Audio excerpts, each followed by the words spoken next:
We added our first reducer, and thus far, NGRX is not doing anything for us. But we're getting there. The next step is that we also take care about the actions that we want to have, or about the one action which we support right now, adding an ingredient. We want to be able to dispatch this, and to dispatch this, and to there also reliably dispatch it in the same way by having the right identifier where we rule out typos, and by adding the right payload, ingredient that can be added here, we should also standardize this action creation process, or how such an action looks like.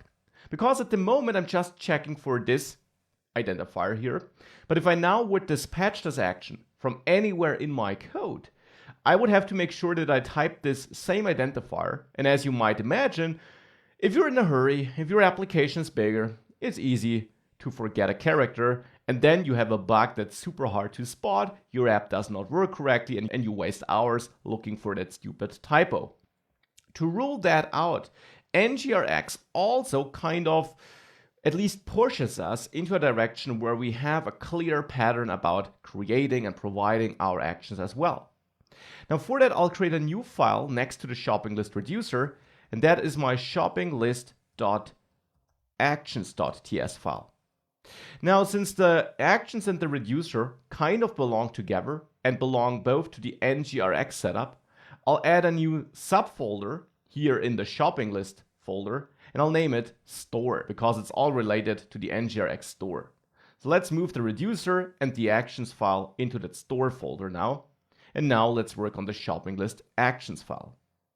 Now in that file, I first of all want to export my identifiers, or my single identifier I have thus far, in a way that we can simply import it and we don't have to type it manually to rule out typos.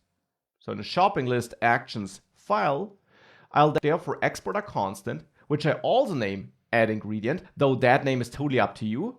And then I assign a value of add ingredient. Now this is a convention which I recommend following.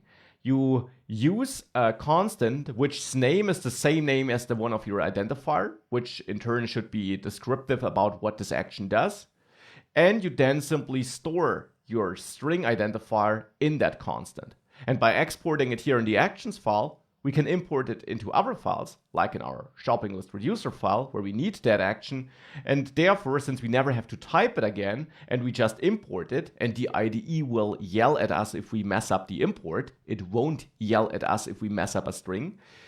Therefore, for all these reasons, we now have a secure way where we rule out typos in the action identifiers. So now I will import add ingredient from the shopping list actions file here. And instead of using the string like this down there, I just use add ingredient like this. And this now refers to that string. Well, that's the first step. But of course, this step doesn't ensure that we, for example, have the right payload. The next step, therefore, is that we export another thing that describes our action.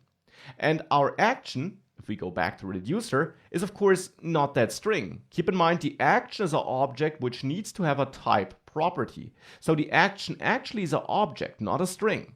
It is of type action, and action is imported from NGRX store.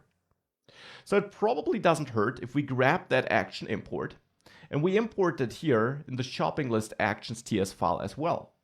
And then what we export here should be our action, and that should be a class therefore, since the action is an object and objects can be created based on classes. That should have a descriptive name, and I'll name it add ingredient. Now, not all uppercase, because class names should be Pascal case, so using this convention, but it still is of course belonging to that action. I think that's pretty clear by the name. Now it's a class, and that class needs to implement the action interface we're importing from NGRX store. Action, as I mentioned earlier already, is an interface, not itself an object, and this interface being implemented into add ingredient now forces us to structure the add ingredient class in a certain way. To be precise, we need to have a type property in the add ingredient class, and that type is the identifier of this action. Now this will always be an add ingredient action, so type here should simply be add ingredient, so our string from up there. And now an extra annotation which we should add here is read only. That is a TypeScript feature which indicates to TypeScript that this must never be changed from outside. And if we ever try so from anywhere in our code, we'll get an error. And this simply enhances type safety and ensures that we don't mess up with our pattern. Now, as I mentioned, this action needs more than just a type though. It also needs the ingredient that should be added. And therefore, we can add more. We can add a second property, the payload, and that should be of type ingredient. And for that, you should also add an import to the ingredient model like this. Now with that, we finished our action definition. Now it still might be hard to see all these pieces come together, but we're almost there. Let's now use this action in the shopping list reducer. Let's extract the payload, and let's then finally work on registering the application store and also on selecting our state and dispatching actions.